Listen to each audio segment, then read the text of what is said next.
நம்முடைய இந்திய மக்கள் அனைவருக்கும் குடியரசு தின விழா அந்த வாழ்த்துக்களை தெரிவித்துக் கொள்கிறேன். அன்பார்ந்தவர்களே, குடியரசு தினமாக இருக்கட்டும், சுதந்திர தினம், எல்லாருக்குமே நிகழ்வுகள் தெரியும். அடிக்கடி பற்றி பேசி கொண்டிருக்கிறோம்.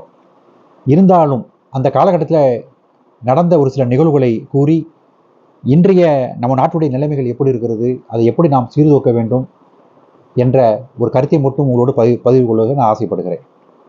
அன்பார்ந்தவர்களே, நாம் சுதந்திரம் அடைந்த பிறகு பிரிட்டிஷ்காரர்கள் நம்முடைய முன்னோர்களிடத்தில், அதாவது நம்முடைய தேசத்தந்தை மகாத்மா காந்தியாக இருக்கட்டும், வல்லபாய் பட்டேல், மௌலானா அபுல் கலாம் ஆசாத், அந்த நேரத்தில் முகமது அலி ஜின்னா போன்ற தலைவர்களிடத்தில், நேரு போன்ற தலைவர்களிடத்தில் உங்களுக்கு ஆள்வதற்கு தகுதி இருக்கிறதா, நீங்கள் அதுக்கு கெப்பாசிட்டியாக இருக்கீங்களான்னு கேட்டாங்க. அப்போ நம்முடைய தலைவர் சொன்னாங்க, எங்களுக்கு எங்கள் நாட்டில் எவ்வளவோ அரசாங்கங்கள் இருக்கிறது, அரசர்கள் இருக்கிறாங்க, எங்களுக்கு ஆள தெரியும், எங்களுடைய கல்விமான்கள் இருக்கிறாங்க என்று சொன்னோம். இருந்தாலும் ஒரு இன்டரிம் கவர்மெண்ட்டாக என்று சொல்லி ஒரு 6 மாதம் பிரிட்டிஷ்காரர்கள் தங்களுடைய கண்ட்ரோலில் வைத்திருந்தார்கள். அது முடிஞ்சதுக்கப்புறம் அவங்க மொத்தமாக போய்விட்டார்கள்.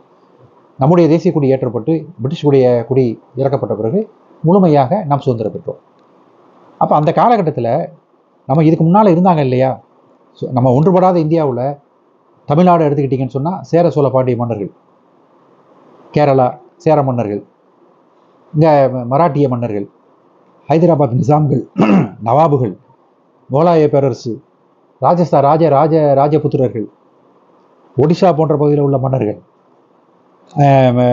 ஹைதர் அலி, திப்பு சுல்தான், அந்த வழியில் வந்தவர்கள், போராட்ட வீரர்களாக இருந்தவர்கள், கிருஷ்ணதேவராயர் அவருடைய வழியில் வந்தவர்கள், இப்படி பல பல மன்னர்களும் ஜமீன்தார்கள் இவர்கள்லாம் பகுதியை ஆண்டு கொண்டிருந்தார்கள்ல.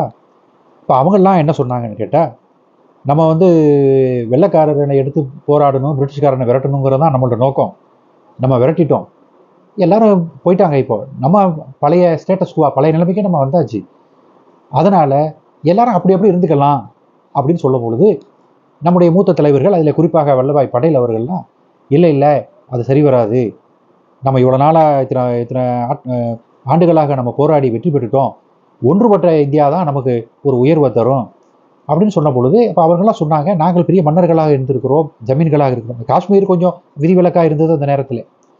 அப்படி இருக்கும் பொழுது அப்போ எங்களுடைய நிலைமை என்ன ஆகுது, எங்களுக்குள்ள ஸ்டேட்டஸ் என்ன ஆகுது என்றெல்லாம் பேசிய பொழுது, நீங்கள் அதை பற்றி கவலைப்பட வேணாம், உங்களுடைய மரியாதை, உங்களுடைய அந்த ஸ்டேட்டஸ் பாதுகாக்கப்படும், உங்களுடைய மானியங்களும் உங்களுக்கு வழங்கப்படும் என்றெல்லாம் ஒரு வாக்குறுதி கொடுத்தார்கள். ஆனால் அதுக்கப்புறம் அந்த மானியம் நின்றது. ஒரு தனிநபர் எவ்வளோ சொத்து வாங்கலாம், அவருடைய பேரில் எவ்வளோ சொத்து வச்சுருக்கலாங்கிற ஒரு விதிமுறைகள் வந்தது என்பது வேறு. ஆனால் இது ஒரு முக்கியமான காலகட்டமாக கருதப்பட்ட பொழுது, இதில் சர்தார் வல்லபாய் பட்டேல் பொறுப்பில் இருந்த பொழுது அவர் போய் எல்லாரிடம் பேசி அப்படி வேணான்னு சொல்லி ஒரு ஒருங்குபடுத்தினார்.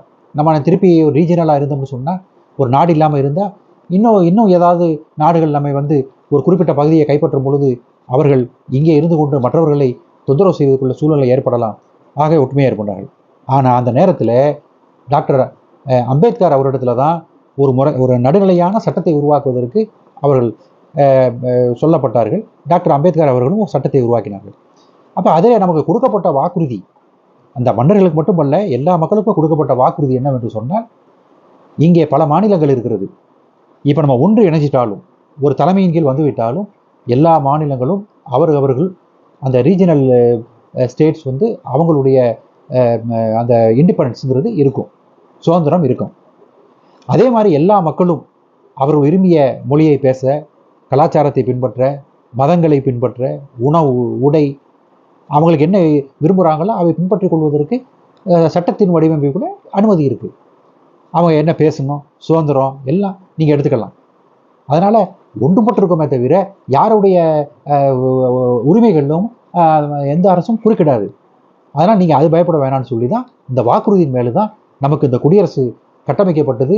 மக்களால், மக்களுக்காக, மக்கள் இருந்த என்ற இந்த ஸ்லோகன் உருவாக்கப்பட்டது. இப்போ நடுநிலையாளர்கள் என்ன நினைக்கிறாங்க, அந்த கட்டமைப்பு பல வருடமாக இருந்தது. ஆனால் எந்த வெள்ளைக்காரர்களிடத்திலிருந்து நாம் விடுதலை பெற்றோம், வெள்ளைக்காரர்கள் எவ்வளோ நல்லது செய்தார்கள், சாலை மேம்பாடுகளை செய்தார்கள், மருத்துவம் கொடுத்தார்கள், கல்வியை கொடுத்தார்கள், தொழில்துறையை கொடுத்தார்கள், அவங்க எவ்வளோ நம்ம நாட்டுக்கு செஞ்சாங்க. ஆனால் இருந்தாலும் நம்மளுடைய வேட்கை என்னவாக இருந்தது, நீ எல்லாம் செஞ்சு கொடுத்துட்ட, என்ன இருந்தாலும் எங்களுக்குள்ள இண்டிபெண்டன்ஸ் எங்களுக்கு வேணும், நாங்கள் எல்லாம் இவ்வளோ பகுதியில் இருந்துக்கிட்டு இருக்கோம், நீ வந்து எங்களுக்கு நீ எங்களோட இணக்கமாக இருந்துக்க, வியாபாரம் செய், வேணான்னு சொல்லலை. ஆனால் நீ எங்களை ஆள முடியாது. அப்போ இப்போ அப்படி அவர்களை நம்ம அனுப்பிவிட்டு நம்ம முடியாட்சியையும் நீக்கிவிட்டு குடியாட்சியை அமைத்து விட்டு எல்லா வாக்குறுதியும் கொடுத்த பிறகு நம் நாட்டுக்குள்ளேயே இன்னும் ஒரு அடக்குமுறையோ ஒரு போராட்டமோ அல்லது அவருடைய மாநிலங்களுடைய சுதந்திரம், தனிநபருடைய சுதந்திரம் பறிக்கப்படுமே. ஆனால் இவர் நடுநிலையார்கள் என்ன கேட்கிறார்கள்? நாம் பெற்ற இந்த குடியரசு தினம் சுதந்திரத்துக்கு என்ன ஒரு மரியாதை இருக்க முடியும் என்ற கேள்வியை நம்முடைய பல பேர் அந்த கேள்வியை முன்வைக்கிறார்கள். ஆகவே நாமும் நாம் வளர்ந்து வரக்கூடிய சந்ததியினர்கள் என்றால் இன்றைய இளைஞர்கள் நாளைய தலைவர்கள், அவர்களும் இந்த கருத்தை நாம் உணர்ந்து கொண்டு எல்லாருக்கும் எல்லா உரிமையும் உண்டு, ஒரு சட்டத்தின் அந்த வரம்புக்குள்ளே இருந்து எல்லாருக்கும் எல்லா உரிமையும் உண்டு. நான் மேலே சொன்னது போல எல்லாவற்றிலும், மதமாக இருக்கட்டும், உணவாக இருக்கட்டும், உடையாக இருக்கட்டும், எழுத்து சொல்ல பேச்சு எல்லாத்தையும் அவர்கள் உரிமை இருக்கிறது. அந்த உரிமையை நிலைநாட்டப்பட வேண்டும்.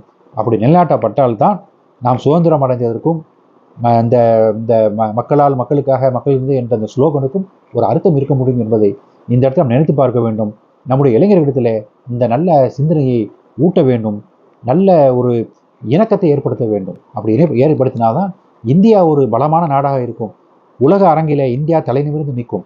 விஞ்ஞானத்திலே, மருத்துவத்திலே, உணவு உற்பத்தியிலே, தொழில்துறைகளில் நம் தலை நிமிர்ந்து நிற்க முடியும். விளையாட்டுத்துறையில் எல்லாத்துலேயுமே நம்ம நிமிர்ந்து நிற்க முடியும். அந்த ஒற்றுமை தான் காரணம். அதைத்தான் நாம் இந்த நேரத்தில் நினைவுற கடமைப்பட்டிருக்கிறோம் என்பதை இந்த இடத்துல நான் கூறிக்கொண்டு, அந்த ஒரு கட்டமைப்பு நாம் இருப்போம் என்பதையும் கூறிக்கொண்டு, இந்த குடியரசு தின இந்த நாளிலே நம் நாட்டு மக்கள் அனைவரும் எல்லா வளமும் நலமும் பெற்று சிறப்பாக வாழ வேண்டும். ஒரு தனி மனிதன் ஒழுங்காக இருந்தால்தான் ஒரு வீடு ஒழுங்காக இருக்கும். அந்த வீடு ஒழுங்காக இருந்தால்தான் நாடு ஒழுங்காக இருக்கும். நாடு எல்லாமே நன்றாக இருந்தால்தான் உலகம் நன்றாக இருக்கும் என்ற அடிப்படையில் நாம் அதை புரிந்து கொண்டு செயல்பட வேண்டும் என்று கேட்டுக்கொண்டு என் உரையை நிறைவு செய்கிறேன். ஜெய் ஹிந்த்.